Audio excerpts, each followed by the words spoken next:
Bonjour à toutes et à tous et bienvenue dans la vidéo d'aujourd'hui dans laquelle on va voir 4 fonctionnalités qu'il faut obligatoirement activer sur votre smartphone quand vous allez acheter un nouveau appareil ou s'ils ne sont pas activés sur l'appareil que vous utilisez actuellement. Donc il s'agit de comment activer rechercher mon téléphone Find My Phone, activer les options de développement, activer Google Assistant et désactiver les applications blautoires. On va voir tout ça en détail dans la suite de la vidéo. Et on commence par la première fonctionnalité, rechercher mon téléphone ou Find My. Il y a plusieurs propositions, parmi elles, celle proposée par Google. Vous allez sur ce lien que vous allez trouver bien sûr dans la description en bas de cette vidéo. Une fois ici, vous allez utiliser le compte Google. Bien sûr, vous avez un puisque vous utilisez Google Play Store. Ensuite, il suffit de cliquer sur accepter et là, vous allez recevoir bien sûr un message sur votre appareil, localisation de l'appareil, la fonction localiser mon appareil, service Google Play bien sûr, localiser mon appareil est activé. Pour y accéder, il suffit de l'ouvrir le lien soit avec Chrome ou avec le navigateur que vous utilisez. De ce côté, donc, vous aurez le nom de votre appareil. Quand vous allez perdre votre téléphone ou il sera volé, vous allez entrer dans ce site. Vous pouvez donc personner l'appareil. Vous pouvez sécuriser l'appareil. Vous pouvez la verrouiller l'appareil et déconnectez-vous de votre compte Google, etc. à partir de ce site. Et dernière étape, c'est que vous pouvez effacer les données de votre appareil, bien sûr, si vous avez des données importantes et vous ne souhaitez pas que d'autres personnes peuvent y accéder. La solution qui vous reste, c'est la plus radicale, bien sûr, c'est d'effacer les données de votre appareil. Bien sûr, je précise que cela, vous allez l'utiliser quand vous allez perdre votre appareil ou elle sera volée. Et là, sur Google Maps, vous allez pouvoir voir là où elle est l'appareil ou où elle était avant d'être éteinte. Mais dans ce cas, bien sûr, dans votre appareil, il faut activer la localisation. Vous pouvez utiliser bien sûr d'autres services. Par exemple, si vous utilisez la marque Samsung, vous entrez dans les paramètres, ensuite données biométriques et sécurité. Et vous avez ici traçage du mobile. Vous allez toucher pour l'activer. Et même chose, une fois que vous allez perdre votre téléphone, vous allez dans ce site qui est https://findmyphone.samsung et vous allez pouvoir, même chose, localiser votre appareil perdu ou volé. Mais il faut l'activer à partir de votre appareil. Meilleure que je vous recommande, c'est celle proposée par Google. La deuxième fonctionnalité qu'il faut toujours activer, c'est les options de développement. Bien sûr, cette fonctionnalité va vous permettre d'utiliser d'autres fonctionnalités qui sont cachées dans votre téléphone et qui ne sont normalement réservées que pour les développeurs. C'est pourquoi on les appelle les options de développement, mais vous pouvez les utiliser, c'est pas grave et n'ont aucune incidence pour le bon fonctionnement de votre appareil. Pour ce faire, vous allez toucher paramètres. Une fois dans paramètres, vous allez dans à propos des téléphones.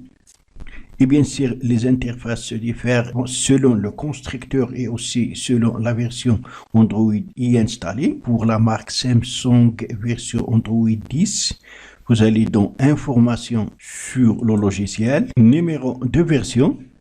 Vous allez taper 7 fois, donc au moins 7 fois.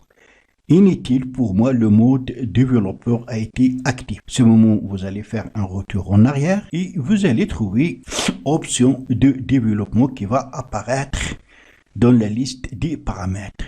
Alors, vous allez toucher pour y accéder. La première fois, vous allez la trouver désactivée, donc il faut toucher pour l'activer. Et voilà ce que vous pouvez faire. Vous pouvez laisser l'écran toujours actif, activer le journal HCI, Bluetooth, déverrouiller l'OEM, service en cours d'exécution, mode de couleur d'image, mise en œuvre WebWare, mais donc vous pouvez aussi, ce qui est important, activer le débogage USB qui va permettre la communication entre votre smartphone et le PC. Ainsi, vous allez pouvoir commander votre appareil depuis le PC, mais en utilisant bien sûr les logiciels et les applications dédiées. Et bien sûr, plus de fonctions que vous allez découvrir ici. Donc, il est important d'activer les options de développement sur votre appareil Android.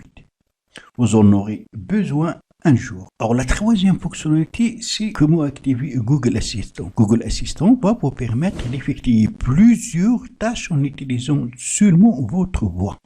Vous allez communiquer directement avec Google Assistant via votre voix pour lui demander d'effectuer plusieurs fonctions et tâches. Pour l'activer, vous allez ouvrir l'application Google installée sur votre appareil. Vous allez trouver ici 3 points ou si vous êtes connecté avec votre compte, vous allez trouver les comptes de votre compte ici. Donc, vous allez toucher. Puis, vous allez toucher ici paramètres. Dans paramètres, vous allez toucher voix. Dans voix, vous allez toucher Voice Watch. Parler à l'assistant Google pour accomplir des tâches. Bien sûr, vous allez l'activer. À partir de maintenant, soit en disant Hi Google ou OK Google, vous allez lui demander d'effectuer plusieurs tâches pour vous. Quatrième et dernière fonctionnalité, c'est désactiver les applications bloquoires. Alors, pour ceux qui ne savent pas qu'est-ce que ça veut dire les applications bloquoires,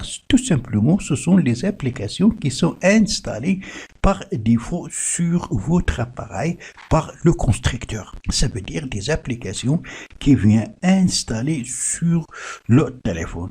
Ces applications, vous ne pouvez pas les supprimer sans que votre appareil soit routé. La majorité de ces applications, on ne les utilise pas. Il faut les désactiver pour qu'ils ne consomment ni de la RAM de l'arrière-plan, ni les données mobiles. Pour ce faire, bien sûr, vous allez dans Paramètres, ensuite chercher Applications. On va chercher l'une des applications. Donc, on a dit donc les applications qui viennent installer par défaut. Par exemple, l'application PowerPoint, si vous ne l'utilisez pas, qui sert bien sûr à créer des présentations. Donc, on touche pour l'ouvrir. Et voilà, vous ne pouvez pas donc la désinstaller. Ce que vous pouvez faire, vous pouvez la désactiver en touchant ici. Faites même chose pour les autres applications pour les désactiver afin de limiter l'utilisation des données et aussi de la RAM en arrière-plan. Voilà donc, c'est tout pour cette vidéo. Merci de l'avoir suivi. Surtout, n'oubliez pas de la partager avec vos amis sur les réseaux sociaux. Et pour ne rater aucune de mes prochaines vidéos, veuillez vous abonner à la chaîne et aussi activer la cloche pour recevoir les notifications des nouvelles vidéos. À la prochaine fois.